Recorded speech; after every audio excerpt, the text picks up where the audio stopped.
اور P T I کو دہشت گرد کے طور پر ثابت کر کے یہ بتایا جائے چونکہ سپریم کورٹ آف پاکستان اور اسلام آباد ہائی کورٹ کے احکامات تھے تو ہم نے اس پر عمل درآمد کیا ہے، لیکن اب یہ معزز ججز کا امتحان ہے کہ ان کے کندھے پر رکھ کر جو بندوق چلانا چاہ رہے ہیں یہ حکومت کے لوگ، اس کے اندر وہ کتنا جو ہے وہ استعمال ہوتے ہیں یا وہ واقعتاً جمہوری اور آئینی حقوق جو ہے وہ دینے کے لیے تیار ہیں۔ عمران خان صاحب نے آج مردان کے اندر ایک تو بڑی تعداد کے اندر جو لوگ آئے ہیں، خواتین و حضرات، نوجوان، ہم نے دیکھا بہت کم جلسے ایسے ہوئے ہیں، اگرچہ ہر جلسہ پچھلے جلسے کا ریکارڈ توڑ رہا ہوتا ہے، لیکن آج کا جو جلسہ ہے اس کے اندر ایک بڑا ریفرینڈم ہے عوامی، ایک چھوٹے سے اس حلقے کے اندر، لیکن اس کے اندر عمران خان نے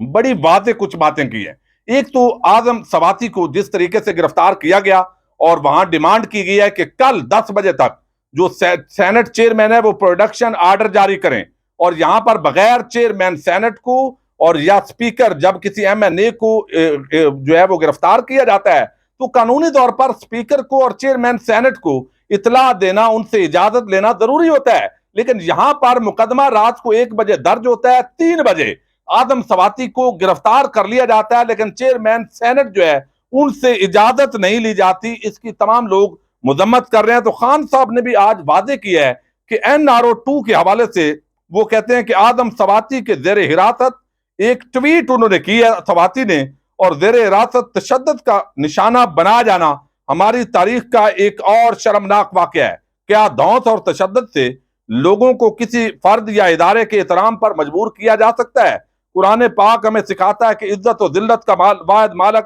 خدائے بزرگ و برتر ہے، جو ہمارے اعمال کے مطابق ان میں سے کسی کا حقدار بناتا ہے۔ تو یہ ڈاکہ ڈالنے کے بعد احتساب سے فرار، یہ جو سارا کھیل ہے اس کو ناکام بنایا جائے گا۔ لیکن یہاں پر انہوں نے یہ بھی بتایا ہے کہ سب سے بڑا غدار اثر میں ملک کا ہے کون؟ تو خان صاحب نے آج مردان میں جلسے سے تقریر کرتے ہوئے بتایا ہے کہ جن لوگوں نے اس موجودہ شریف مافیا کو اور اس کی حکومت کے اندر جو کارندے ہیں ان کو NRO دیے ہے، ان کے کیسز معاف ہو رہے ہیں، اربوں روپے کی کرپشن کے اندر ان کو ڈرائی کلین سے گزارا جا رہا ہے، تو وہ اصل میں اس ملک کے ساتھ غداری کر رہے ہیں۔ اب یہاں جو ہے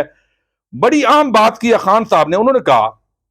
کہ تمہیں شرم آنی چاہیے، اعظم سواتی کو رات کو پکڑا اور ننگا کر کے تشدد کیا گیا، تمہاری ذمہ داری امن و امان قائم کرنا ہے۔ سارے اداروں کو کہتا ہوں کہ غلط فہمی میں نہ رہیں کہ تشدد کر کے آپ عزت کرا لیں گے، دنیا کی تاریخ میں کسی ظالم کو عزت نہیں ملی۔ پھر وہ انہوں نے پورا بتایا ہے، وہاں ایک مولانا قاسم صاحب کھڑے ہیں اور آپ نے دیکھا کل فضل الرحمان نے وہاں ایک جلسی کی ہے، یعنی وہ مولانا صاحب جن کو بڑا زوم ہے کہ مدارس کے جو طلبہ ہیں وہ ان کے ساتھ ہیں، انہوں نے بھی ایک جلسی کی ہے، اور آج کا جو جلسہ ہے اس نے ثابت کیا ہے کہ عوام عمران خان کے ساتھ ہے۔ تو وہ مولانا قاسم جو وہاں پر کھڑے ہیں مقابلے کے اندر کینڈیڈیٹ، ان کو بھی انہوں نے کہا ہے کہ گھر والوں سے پوچھو مولانا صاحب، نواز شریف اور زرداری خاندان جو 30 سال سے ملک کو لوٹ رہے تھے، کیا یہ دونوں خاندان ایماندار ہیں؟ 26 سال سے میں سیاست کے اندر ہوں اور یہ ملک کو کنگال کر رہے ہیں،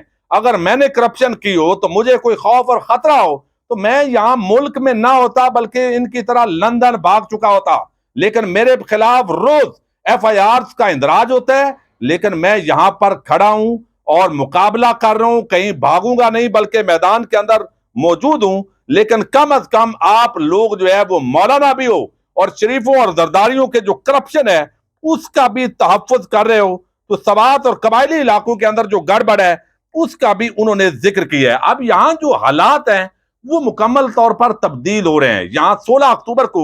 ضمنی انتخابات کے اندر 1-2 حلقوں کے اندر اس وقت پوری کوشش کی جا رہی ہے کہ عمران خان کو کسی بھی طریقے سے الیکشن سے ہرایا جائے، تاکہ کہا جا سکے کہ دیکھا یہ تو 8 نشستیں انہی کی تھی، تو ان میں سے 2 جیت لی ہیں، لہذا PDM مقبول ہو گئی ہے۔ لیکن جو عوامی رد عمل ہے اس وقت تحریک انصاف پر بڑا پریشر ہے کہ کسی بھی طریقے سے جو ہے وہ آپ لانگ مارچ کی طرف بڑھیں، لیکن اس کے ساتھ ہی ذرائع یہ دعویٰ کرتے ہیں کہ عمران خان کے ساتھ بیک ڈور کے اندر جو ہے وہ بڑے رابطے ہیں، اور ان رابطوں کی وجہ سے کچھ کہا جا رہا ہے اور آئندہ 48 سے 72 گھنٹے کے اندر ایک عام ملاقات بھی متوقع ہے، اور یہ ملاقات ایک عام شخصیت سے خان صاحب کی ہونے جا رہی ہے، جس کے اندر جو ہے وہ لگتا ہے کہ یہاں اس کے بعد آر ہوگا یا پار ہوگا، چونکہ ملک کو اس وقت جو سیلاب کی صورتحال ہے، جو معاشی صورتحال ہے، پوری طرح بچانے کی کوشش ہے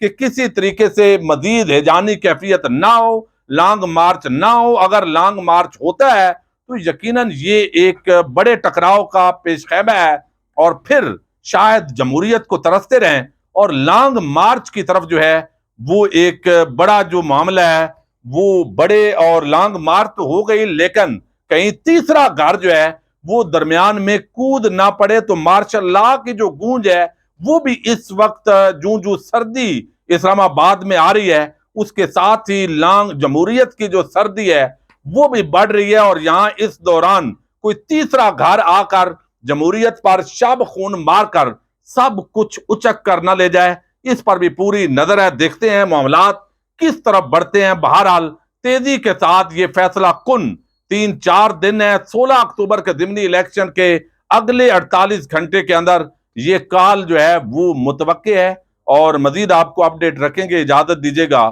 اللہ حافظ۔